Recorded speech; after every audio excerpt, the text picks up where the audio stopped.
Bonjour les amis, j'espère que tout le monde se porte très bien. Je suis très heureux de vous retrouver aujourd'hui pour parler de cet avant-match. Une vieille connaissance, et ouais, on a des comptes à régler aujourd'hui. Et ouais, on va aborder pas mal de sujets. Les souvenirs sont encore douloureux. Donc j'espère que vous portez très bien. Le Barça aborde ce marathon des 3 derniers matchs qu'ils ont en Ligue des Champions pour espérer accrocher le top 8 de la Ligue des Champions. Je pense que mathématiquement c'est toujours possible, mais pour ça, il faudra faire un sans faute. Et ce sans faute, il commence dès ce mardi contre Francfort. D'autant plus qu'au-delà des 3 points, il y a un message aussi à envoyer, il y a des comptes à régler. Avant de rentrer dans les détails et parler de tout ça, cette vidéo est sponsorisée par mon partenaire Redfoot, site de vente de maillots en ligne. Ils m'ont fait parvenir ce survêtement que vous pourrez trouver sur leur site. Actuellement, c'est la période du Black Friday. Il y a la promotion qui dure, on va dire, jusqu'au 26 décembre. Donc, profitez-en, les amis. Si vous achetez pour un montant supérieur à 49 €, ils offrent un maillot supplémentaire de votre choix gratuitement. Si vous achetez pour un montant supérieur à 89 €, ils vous offrent 2 maillots supplémentaires de vos choix gratuitement. Si vous achetez pour un montant supérieur à 139 €, ils vous offrent 3 maillots supplémentaires gratuitement. Profitez-en parce que c'est le temps des fêtes actuellement. Voilà, il y a des cadeaux que tout le monde se fait avec les fêtes de fin d'année. Les livraisons sont quand même assez rapides et pour toute commande supérieure à 89 €, la livraison est d'ailleurs gratuite. En utilisant le code de réduction Massian, vous aurez 18% de rabais sur la totalité de vos achats. Tous les liens seront en description, les amis. Revenons au Barça, je vous ai demandé de nouveau de me poser des questions sur Instagram. Je vous invite, les amis, de nouveau à venir me rejoindre sur Instagram parce que voilà, j'ai répondu la dernière fois à toutes les questions quasiment auxquelles j'ai pas pu répondre ici sur YouTube. Donc voilà, venez poser des questions sur Instagram. On va se faire des sessions questions-réponses assez régulièrement là-bas, pas forcément un contenu que vous trouverez sur YouTube ici. Donc le lien de mon Instagram en description. Évidemment, là, faut envoyer un message fort. Pourquoi? Parce que Francfort, on se rappelle de tout ce qui s'est passé avec eux. On se rappelle que c'était Francfort qui avait éliminé le Barça en Europa League. Déjà que c'était une honte de se retrouver en Europa League à l'époque, mais de se faire en plus éliminer en Europa League à domicile, au Camp Nou, de cette manière-là, devant des supporters qui ne sont pas là, des supporters qui ne sont pas là, ouais, là ça la fout mal. Donc forcément que là, il y a un message à envoyer, parce que le message, il doit être extrêmement fort. Aujourd'hui, Francfort, c'est une équipe en fait qui n'est pas la même équipe que celle de 2022, il me semble, celle qui avait éliminé le Barça en Europa League, parce qu'il faut pas oublier que cette équipe-là de Francfort, c'est une équipe qui était allée gagner la Ligue Europa derrière, en finale, donc ils ont gagné juste après avoir éliminé le Barça. Ils étaient quand même plutôt solides. Là, aujourd'hui, on est sur l'équipe de Francfort qui est peut-être la pire défense d'Europe des 5 grands championnats. Je pense qu'ils ont encaissé 44 buts, c'est une folie. Mais c'est une équipe aussi qui brille par son inconstance. Ils sont capables de perdre d'ailleurs le dernier match qu'ils jouent en championnat contre Leipzig, il me semble, de 6-0. Et puis le match d'après, gagner un match 3-0 ou 4-3. En tout cas, c'est une équipe qui marque pas mal de buts. Ça lui arrive en tout cas de marquer des buts, mais c'est une équipe aussi qui encaisse énormément de buts. Donc si le Barça est sérieux, même pas si le Barça est sérieux, si le Barça ne marque pas dans ce match-là, on ferme ma chaîne. Je pense qu'il y aura des buts dans ce match-là. Mais je sais aussi que le Barça est capable de... Même pas est capable. Le Barça va aussi, je pense, encaisser. Parce que la défense haute fait en sorte que l'adversaire aura toujours des opportunités. Mais je pense que le Barça marquera des buts. Le message, là, est d'envoyer une sorte de rappel de qui tu es à cette équipe de Francfort. De montrer que ce qui s'est passé en 2022, c'est un accident de parcours. Parce que tu n'es jamais censé être là, déjà, de base, en Europa League. C'était encore plus la honte, je veux dire, de te faire éliminer dans ces conditions-là, avec tes supporters qui avaient déserté, qui avaient revendu les places. Et c'est la deuxième question qui m'a été posée. Je comprends pas pourquoi les supporters continuent de vendre leurs billets. T'en penses quoi des socios qui font les traîtres et vendent leurs places? Là, vous me dites ça, vous me posez ces questions-là, j'ai l'impression d'avoir fait un saut en arrière, quelques années en arrière. Là, j'ai l'impression qu'on parle toujours de ce qui s'est passé en 2022.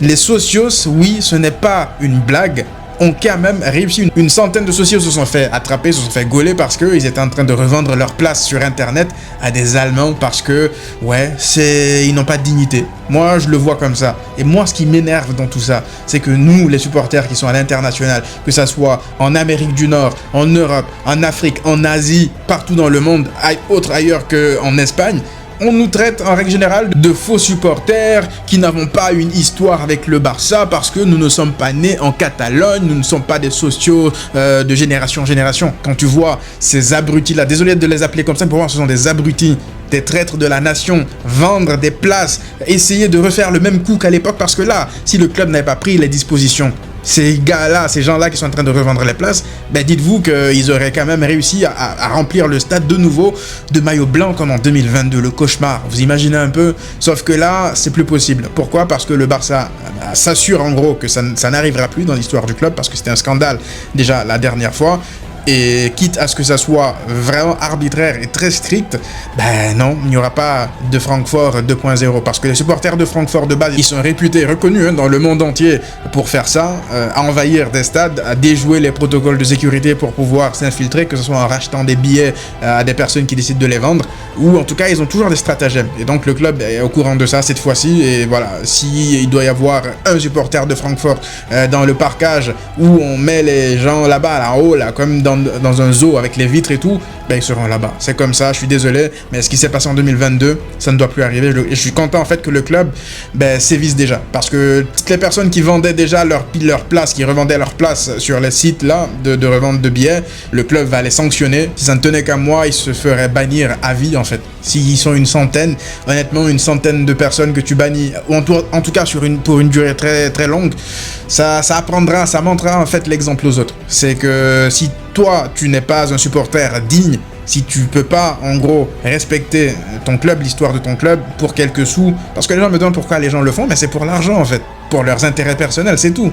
Parce que je pense qu'il y a des gens qui revendaient des billets à plus de 1000 euros, 2000 euros. C'est pour s'enrichir de manière personnelle au détriment de la honte que leur club pourrait potentiellement subir en Mondovision de nouveau. Donc moi, j'appelle pas ça des supporters.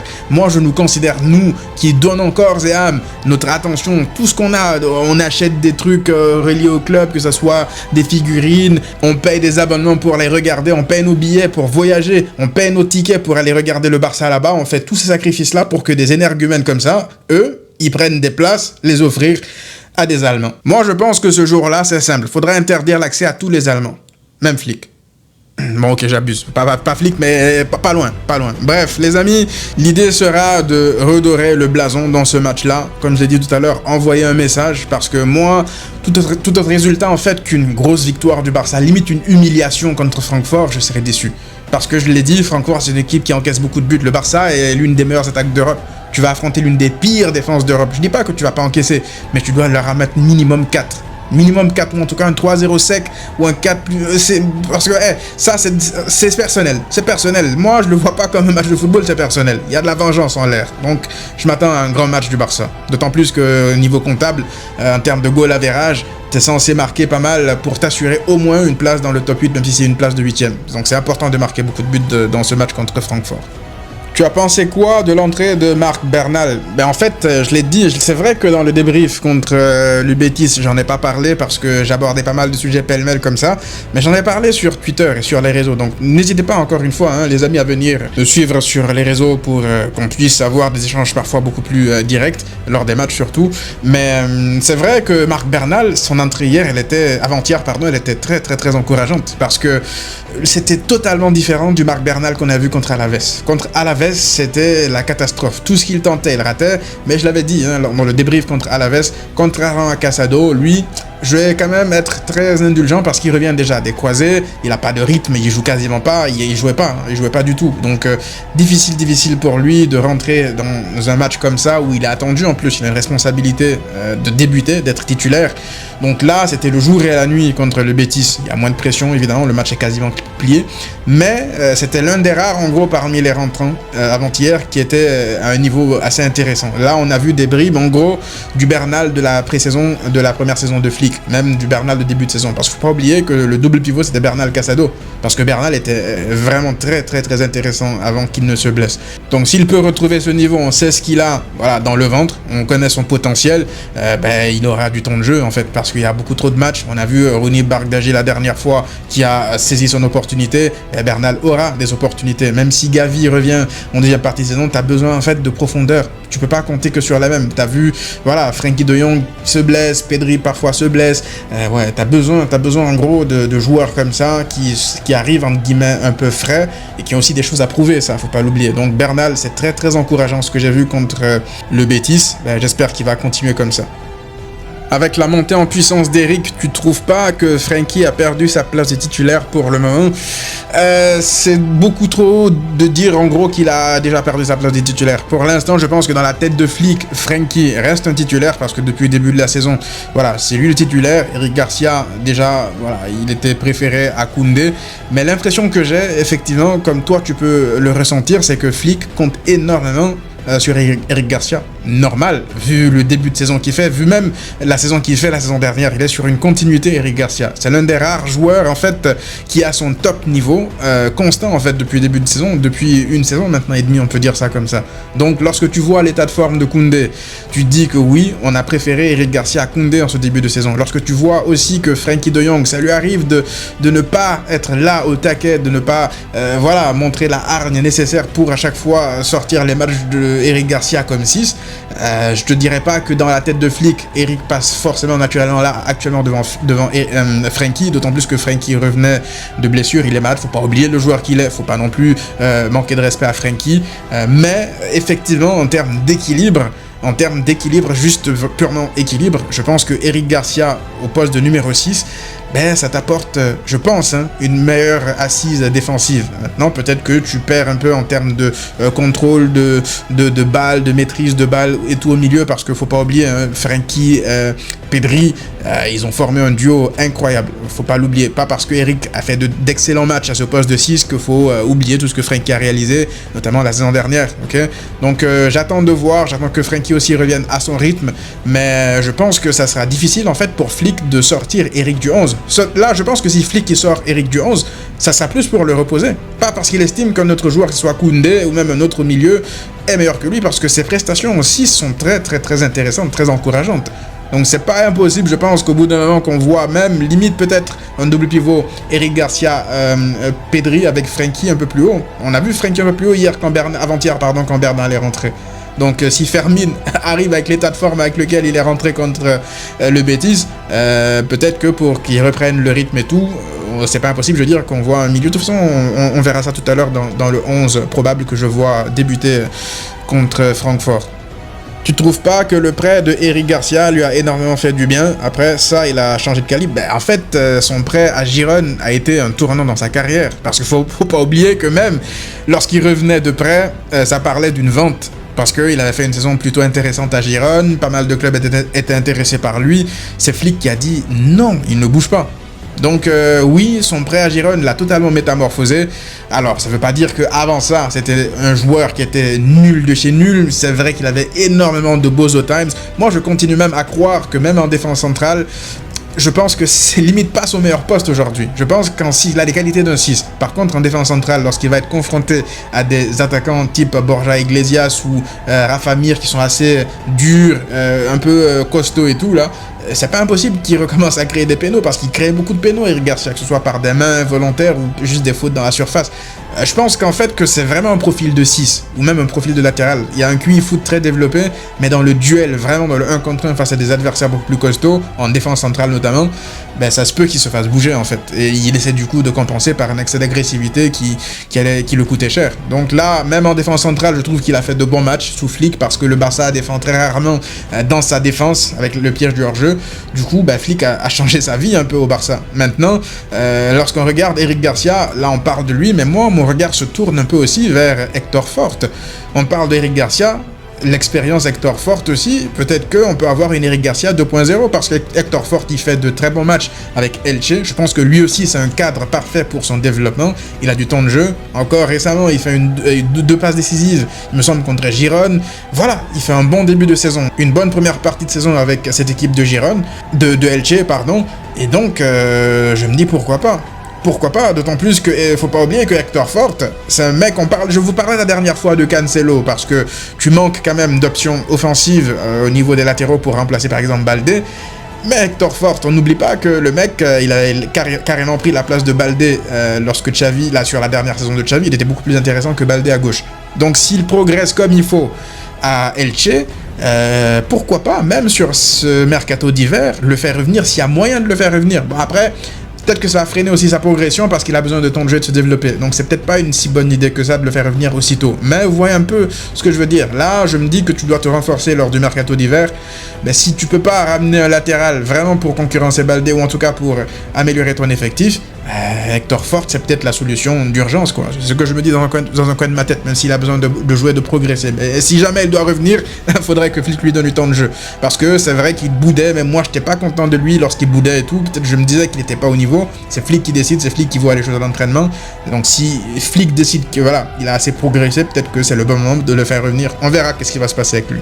Ferran Torres peut-il à terme être le 9 du Barça? C'est une très bonne question ça, parce que honnêtement, Ferran Torres, c'est clairement les montagnes russes. Au Barça, en tout cas, sa carrière, ce sont les montagnes russes. Parce que du jour au lendemain, tu sais pas à quoi t'attendre. Un jour, c'est très très très haut. Le lendemain, c'est très très très bas. Il lui manque de la constance. Mais j'ai écouté la dernière fois le débrief de Riles, et je suis d'accord avec lui par rapport à ça. Je pense qu'on a tendance à oublier une chose, c'est que Eric Garcia, lapsus révélateur, c'est que Ferran Torres, ça reste en fait un joueur, mine de rien, assez jeune. On attend de lui, en gros, vu le montant d'argent qu'il a coûté, qu'il soit au niveau, parce qu'il faut pas oublier qu'il arrive au Barça, quoi, à 22 ans. 22, c'est très jeune quand même, hein. Il arrive avec cette étiquette-là du mec qui doit tout de suite prouver. Alors que on a très bien vu qu'en fait, il n'était pas prêt pour le plus haut niveau au Barça. C'était un jeune joueur qui a percé à Valence, qui était vu comme un joueur très intéressant, la raison pour laquelle Pep l'a recruté à City. Il progressait, il suivait, je veux dire, sa courbe de progression normale. Il n'était pas forcément titulaire à City, il était un peu comme un 12e homme là aussi, même s'il était titulaire dans certains matchs. Mais au Barça, il a tout de suite eu cette responsabilité-là, en gros, de sauver le Barça, parce que le Barça est dans sa pire période aussi lorsqu'il arrive. Donc il n'a pas eu ce cadre-là pour s'intégrer tranquillement dans un collectif qui marche pour se développer. Donc il a dû apprendre un peu à la dure. Donc oui, je pense qu'on peut être très dur avec lui à certains moments, parce que ça lui arrive aussi d'avoir des beaux time de fou furieux contre Chelsea.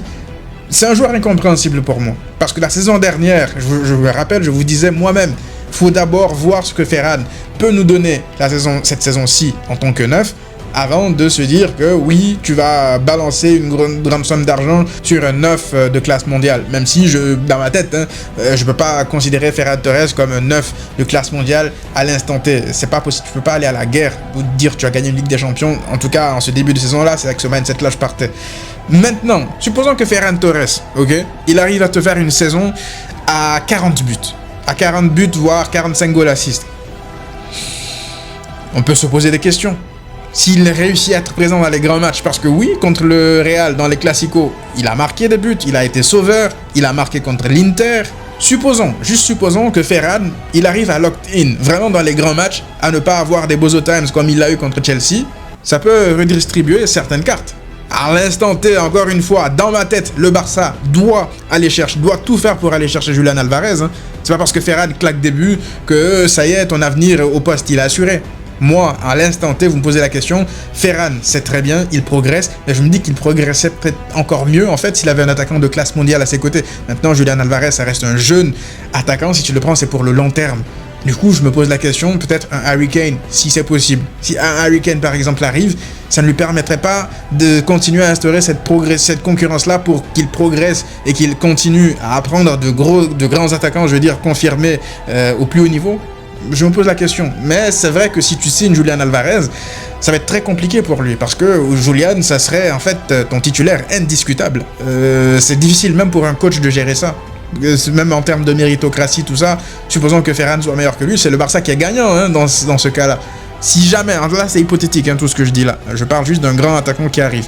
À ce moment-là, tu fais quoi? C'est difficile de gérer. Pour Ferran, il va se sentir un peu marginalisé.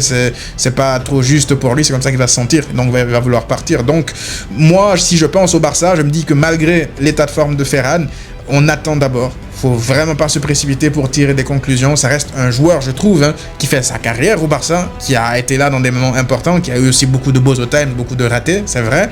Mais ça reste un jeune joueur. Je pense qu'il a 25 ans. Donc, peut-être qu'on est parfois un peu trop dur avec lui, je sais pas, mais ça reste un joueur très très difficile à analyser, Ferran Torres. Tu te dis, en fait, si ce mec-là était constant dans les grands matchs, vraiment là, parce que là, regardez-moi cette stat en fait. Ferran Torres, aujourd'hui, il est dans des stats qui regroupent des attaquants comme Mbappé, Haaland, des joueurs comme ça, en fait.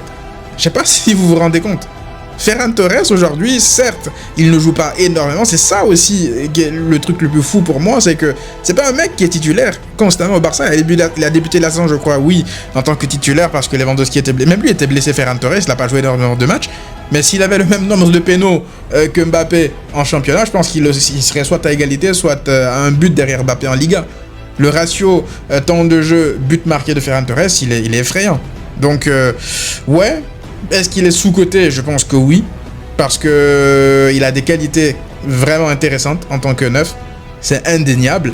Maintenant, est-ce que c'est assez pour avoir une certaine légitimité, te dire que tu vas à la guerre avec Ferran Torres, par exemple, demain il y a demi-finale de Ligue des Champions face au Paris Saint-Germain, qu'est-ce qui te dit qu'il va pas rater l'occasion comme il l'a fait la dernière fois contre le PSG? La grosse occasion est quasiment dans le but vide là.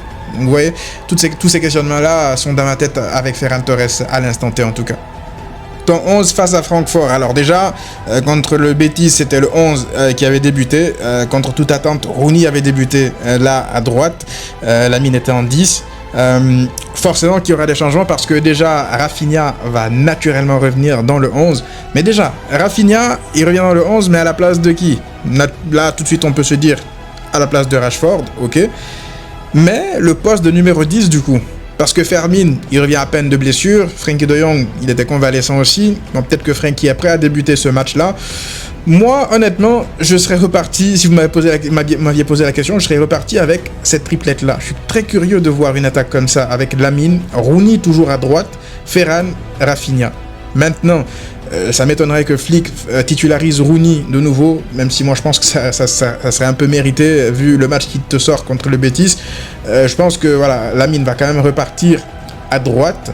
À ce moment-là, je pense qu'on aura très certainement, par exemple, Frenkie de Jong qui s'intègre au milieu. Du coup, c'est pas impossible en fait qu'on voit un milieu, une sorte de 4-3-3, cette fois-ci avec Eric en seul point de basse, et avoir deux relayeurs entre Pedri et Frenkie. Si vous vous rappelez bien, Frenkie a joué un peu plus haut contre le Betis. Il s'est projeté, il a même envoyé une passe en profondeur pour Rashford. Donc peut-être que voir Frenkie avoir encore plus de liberté ici, à côté de Pedri et Eric derrière eux, comme sentinelle pour les protéger, ça peut être intéressant en fait. Donc je pense que Ferran va débuter de nouveau, sauf si Flick veut vraiment instaurer une autre type de concurrence avec Lewandowski pour le motiver de nouveau. T'es pas bon, tu joues pas, l'autre te met un triplé en fait, donc remotive-toi. Donc je pense que Ferran, il y a de grandes chances qu'il soit de nouveau titulaire. Derrière, Kuba, qui n'est pas encore une fois à son meilleur niveau, il n'a pas fait un grand match du tout contre le Betis, il s'est fait dunker sur le deuxième poteau sur le corner, pas serein. Gérard Maldini qui est injouable, lui qui continue sur sa lancée. Baldé, j'ai pas aimé le fait qu'il force un peu jusqu'à la mi-temps contre le Betis, mais apparemment c'est qu'un coup, il a l'air d'aller bien, Flick l'a sorti par précaution.